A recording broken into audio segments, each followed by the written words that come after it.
ওই দেশ সফল হতে পারে না যে দেশের প্রধান চেয়ারটার মধ্যে তারা নারীকে বসিয়ে দেয়। পৃথিবীর কোন দেশে, ইউরোপ আমেরিকাতে যারা উইমেন এম্পাওয়ারমেন্ট, নারী ক্ষমতায়নের কথা বলে, উইমেন রাইটস এর কথা বলে, নারী অধিকারের কথা বলে, উইমেন ফ্রিডম, নারী স্বাধীনতার কথা বলে, এরকম কোন দেশের সেনা প্রধান, চিফ অফ দ্য মিলিটারি আপনি নারী দেখাতে পারবেন?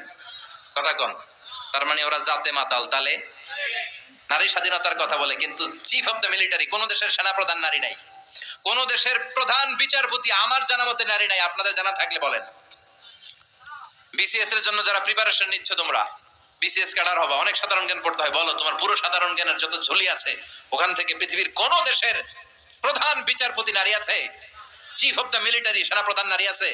তার মানে এটা নারীর কাজ নয়। নারীরা রক্ত দেখলে ভয় পায়, নারীরা শুট করতে ভয় পায়। যুদ্ধ বিগ্রহ সেনা প্রধানের দায়িত্ব পালন করা এটা নারীদের জন্য নয়। ওই দেশ সফল হতে পারে না